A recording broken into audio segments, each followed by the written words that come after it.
guys, and welcome back to our NWA TNA series. We're on episode 37. Why did I nearly say 5? That's not how numbers work. But we got episode 37. Last time out we did one of our worst shows of all time, so we're going to bounce back. We have incidents awaiting your attention. That's not good. That's not good at all. I know I didn't click on that. Game, don't tell me how to live my life.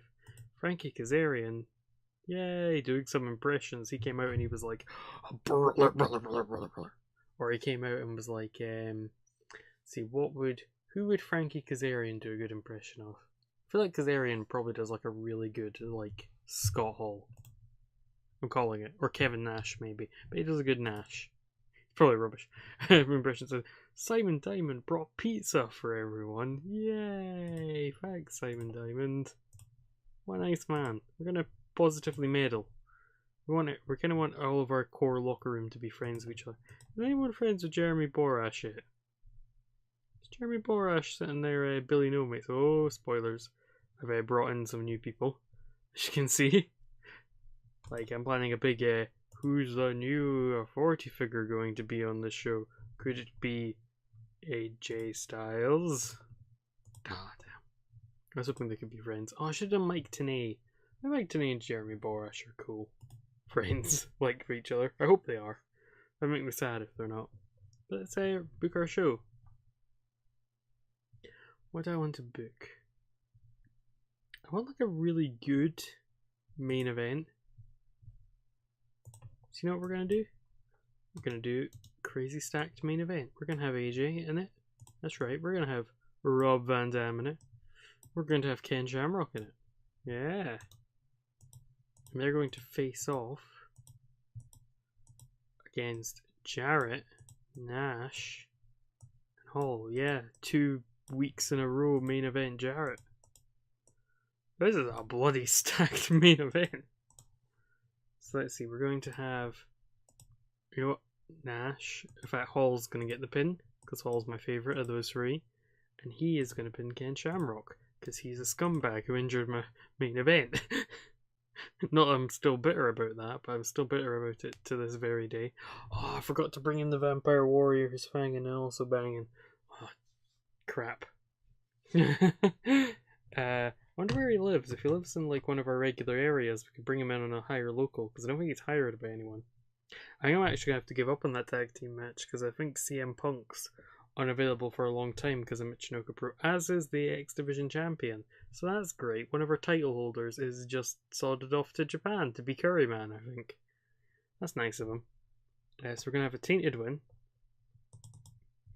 We're going to have interference. If I can find, a distraction maybe, where RVD gets distracted by Kaz Hayashi. And we'll make this a storytelling match, so that way we've advanced 2 storylines in 1 match. I need to remember that our angle ratings are kind of weak, except for, you know, the main talent, but our match ratings are where our strength is. So let's see. So, potentially this storyline is out. Because, like, Abyss can't tag with him. Carino, and there's no problem with Carino and Finlay, but Dreamer can't partner. So let's just, you know what, I might just do another triple threat on the show, but make it some sort of gimmick. So take that out. It's annoying too, because I like the idea of Dreamer and Punk as a team. I'll probably still do it, but like, it's just annoying they're not there. And this match might get the can as well. Oh, her whole card's going to have to get reshuffled. Bloody Daniels is what really screwed me over. Luckily, by that point, by 40, we're into the next month. So maybe Michinoku Pro won't be touring the same schedule. He said, hopefully. And we'll get some of the Michinoku Pro people back. If we do, this match will obviously change back again. Yeah. Where is the Vampire Warrior who is fanging and also banging? He's not in the Mid-South. He's not in Texas. Lance Hoyt is full. Southwest, I think he lives in California in real life. But does he in this point in a game? There's Vic Grimes. who like had a really I was gonna say the really notorious match with New Jack. I was reading about that recently, and I was like, oh my god, he's not under the vampire. Oh, god damn it! I turned these off. Tim Rock. I need to remember that. I hate the regen people. Just it's dumb. Why would a 19-year-old look like 20-year-old Jim Roberts? And it can generate people, so just have the generated people. Ugh, I hate them. Is he maybe then in the southwest? No, I did the southwest. Is he in the southeast then? Because basically every wrestler ever lives in Florida, so maybe he's there. Oh yeah. Oh man. Oh, be ready. Oh, be ready. Bum. But what were you thinking? Stepping into the realm of the deadly, sinister vampire warrior. You'll bust that. I can't mind the lyrics to the whole song. Like it's like bust that hustler. I can't mind. Best rap song ever written, by the way. Put him with James Mitchell.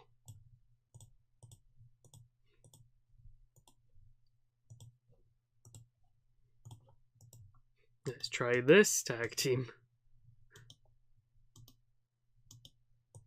Hey, movie upper mids, nice. Same as Crowbar. Maybe that team will work. And who can we put them against? I feel like Scotty the Hottie and Norman might be a fun team. I could use them, get like a bit more use out of them. Maybe they could be the Dancing Fools.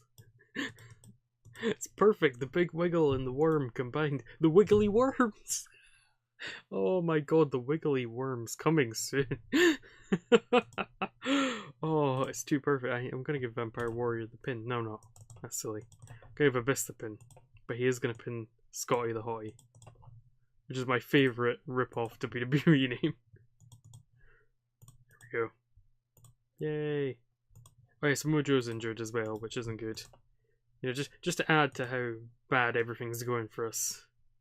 Let's actually just have Elix Skipper versus Loki. But no. Put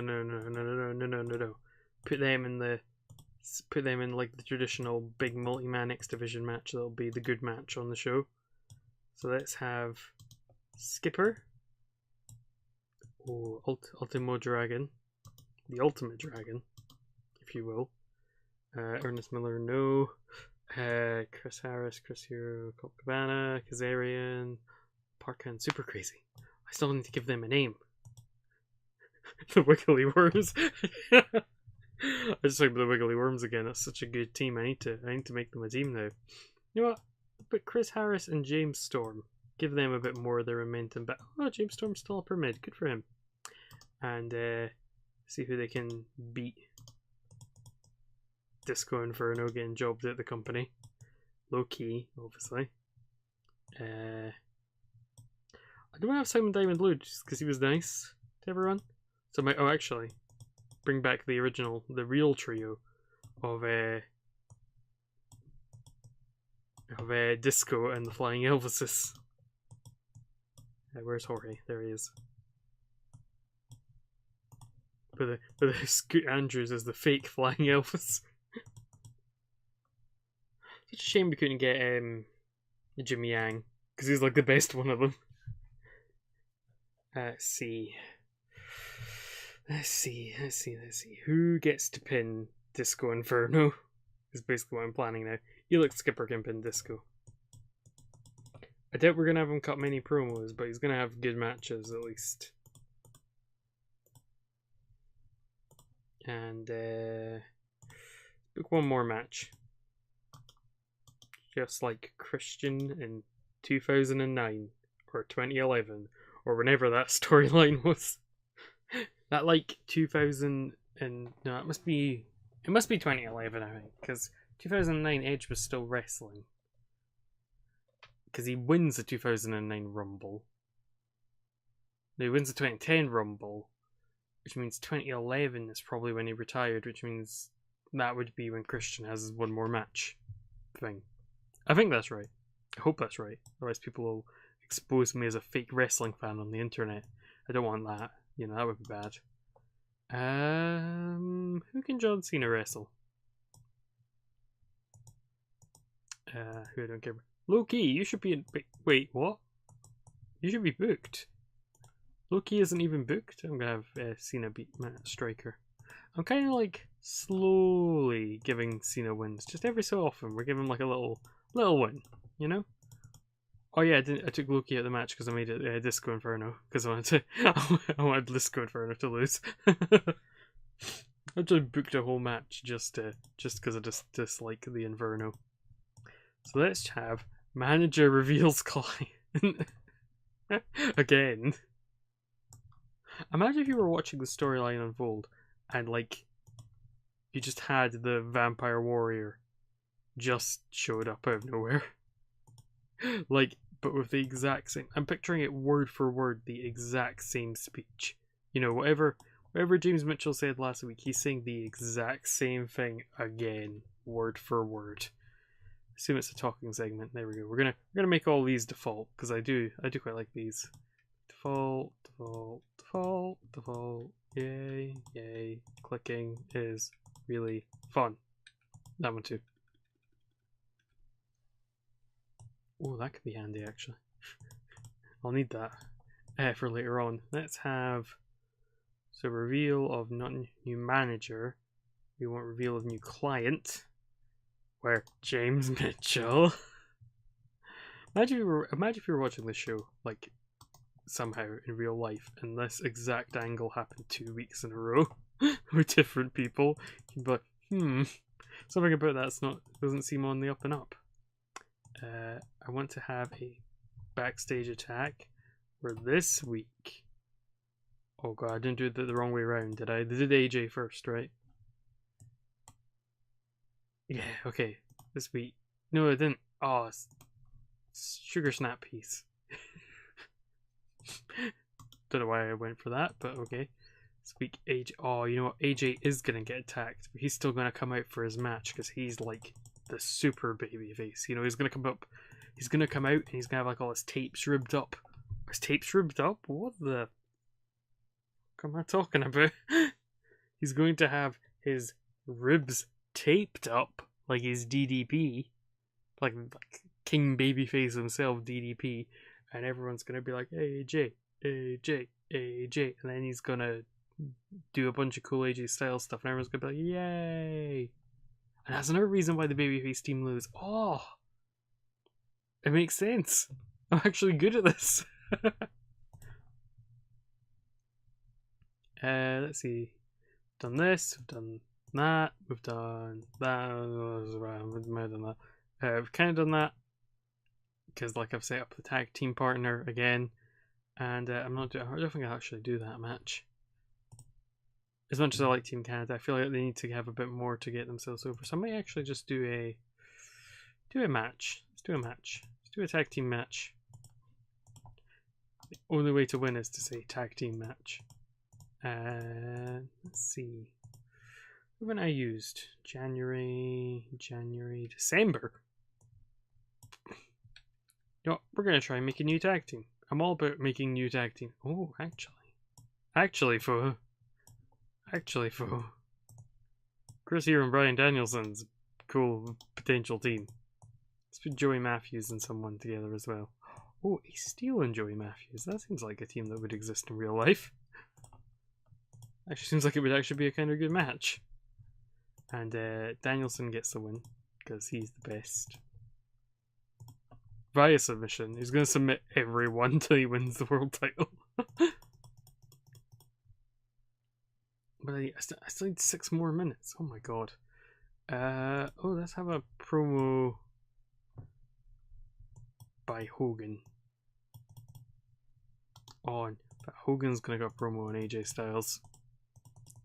After the beatdown, he's gonna be like, AJ Styles, he can cruiserweight brawler. And everyone's gonna be like, oh. All the people on the internet message boards will say I'm cool. Steal the show, that's what I'm missing. That can steal the show, probably. Or maybe this. No, it's not good. No, not the Disco Inferno match. Let's see, steal the show. Okay, let's go. Let's run the show. We're in Southeast see. So Nash, Scott Hall beat up AJ Styles backstage, like the scumbags they are. Gets a 76. Pretty decent opening segment, and in a decent match, John Cena defeats Matt Striker. Not that one. In 57. No, I'm reading the bloody score. 757. 755. Oh god, I cannot read today. Ugh. They have great chemistry for us, that's good to know. And then Hogan cuts some promo. He's hyping up a match with AJ Styles. No, he's not. He's just like, AJ Styles couldn't even have a match with me. He couldn't even be a flea market champion. Yeah, it's just like Billy Kidman in 2000, because that went well for Kidman.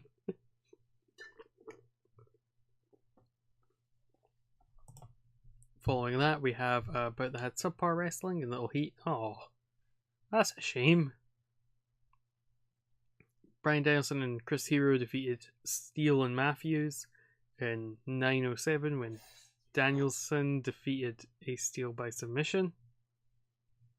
And in terms of in-ring work, Danielson was head and shoulders above everyone else, and Ace Steel was the weak link. Oh, that's a shame.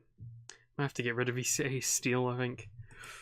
I feel like we've got a lot of people who we signed at the beginning that we're going to go slowly kind of phasing out and replacing with new people, like Disco and Ernest Miller and the Elvises, I guess. And then in a decent match, Elix Skipper, Ultimo Dragon, and AMW defeat Disco and the Elvises. 13-13 when Skipper defeated Disco by pinfall with the overdrive. Oh, Elix Skipper, you heel. The overdrive. Your push just got cancelled. Then we have James Mitchell comes out and introduces his new client, the Vampire Warrior, who's fanging and banging, and they play to the crowd. He has the viscous red liquid. He talks about his what was it they called it? The alternative gothic lifestyle. I think that's how they said he was a vampire. So there we go. Vampire Warrior can work well in that segment. So that's what we're going to do. We're going to bring in the Vampire Warrior, even though he's the weak link in that match. But honestly, you're not really hiring the Vampire Warrior for his wrestling skills. You're hiring him for his fanging skills and also his battling skills.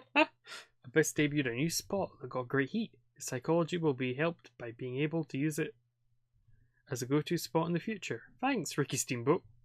Ricky Steamboat's one of our road agents, by the way. Look, there he is. He looks really sad in that picture. He looks angry. I think that was actually him at the first TNA show when he's like handing over the world title. But it had fantastic heat and great wrestling. Icons defeated AJ, Shamrock, and RVD in 1754 when Hall defeated Shamrock by pinfall with a handful of tights. Oh, scumbag. During the match, we also had Kaz Hayashi distract RVD, and that gets a 70C+. That's alright. It's pretty clear Scott Hall was wasted. That's bad. We needed more women. And our popularity is up in 10 regions, so that's good. That's what we want. It's basically constant upward momentum. I've already forgotten the name of the Jake the Snake Roberts guy. It was like Rick Storm or something like that. We're going to filter by people based in the southeast, so I'll show you what I'm doing for them.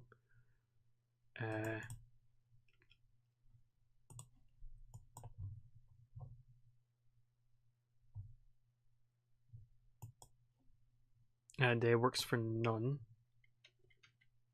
Or is it unemployed? That's my favourite company, by the way. I can also filter by his age because he was 19.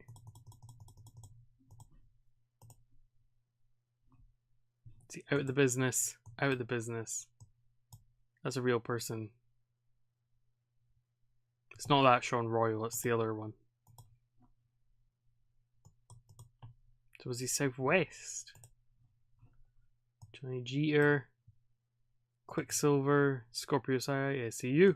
There we go, Tim Rock. So what I'm doing is I'm going to the worker in question, which in this case is Tim Rock. and just simply setting them to out the business rather than active, because I don't want to use any of those people. I don't want any other companies using them as well, because I think it's kind of weird. See, Scott Hall, disciplinary log. I'm gonna give him another stern warning again. No, nothing happened. That's bad. We have to eventually send him to rehab when we are more stable as a company. Steve Blackman now lives in Japan. Oh yeah, because he's in All Japan. He's like a middleweight there. I think he's getting really over in Japan actually, which I could weirdly see happening. I could see Steve Blackman being really big in Japan. RVD, NWA New Jersey, you guys can sod off. Seriously considering their offer. God, I hate everyone. Vampire Warrior. You know what you're gonna get? You're gonna get a year-long deal, Vampire Warrior. Because you fanged and banged so well on that show. Ken Shamrock's annoyed. Yeah, I don't blame you. Elite Skipper needs time to heal. You know, that overdrive was just such a strain on him. And so does the Ultimo Dragon. Okay. Pay-per-view buy rate less than 0.1. 0.02 TV rating. Matt Striker has poor ring psychology, says Nash. Matt Striker can't work the NWA TNA style, says Scott Hall. Wow. It's fun having a click backstage. Look at our momentum, folks. 99 momentum and 83 prestige. It's getting good, you know? We're so close to that. We're now at 47 popularity in the Southwest. Wooga, awooga, awooga. So, I need to work out how mathematically I work out. I need to work out how I calculate what 47 of 87% is to work out what popularity we need to reach in the Southwest. Meanwhile, we can maybe look at like one of our other territories for a change. Like the Tri-State, we're actually quite popular in, but we can't run any shows there because we're still in the NWA. I'm planning on staying in the NWA maybe till we reach Cult, and then they can sod off. But like we've got New Jersey blocking us, and they're like our only US competition. They're our only other US company. Did one of the other NWA territories shut down when I wasn't looking? I feel like there was someone else in the NWA. This is everyone that shut down. We took over XPW. WCW shut down, obviously. WXW went bankrupt. Ultimate Pro went bankrupt. Oz Academy got took over by New Japan. Even though it's a women's company and they don't have women's wrestlers, they took them over because they're being scum, I guess. WWE took over Turnbuckle, which was Dusty's company. Then we've got NWA Wildside. That's who got shut down in 2002 by WWE. Who took down Jersey was WWE. IWA Mid-South was us. Gaia by New Japan. ECW, obviously. ECCW by the WWF. So that's before it got renamed. European Wrestling Promotions went bankrupt. Combat Sport Federation went bankrupt. CWF went bankrupt. Battle Arts got took over by New Japan. All Pro went bankrupt.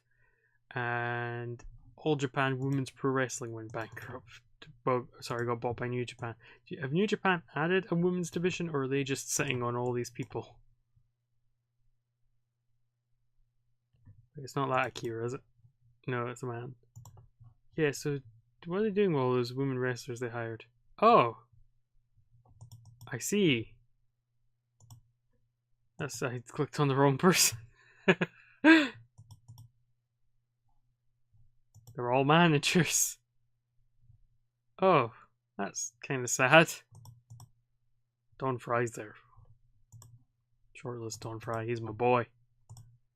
Team him up with Dan Severn, Ultimate Mustache Team. Mixed martial mustache. But yeah, I think that'll do it for this episode. I hope you enjoyed it. If you did, leave a like. If you want to see other stuff I do, hit subscribe. And I'll see you in whatever I upload next. Bye!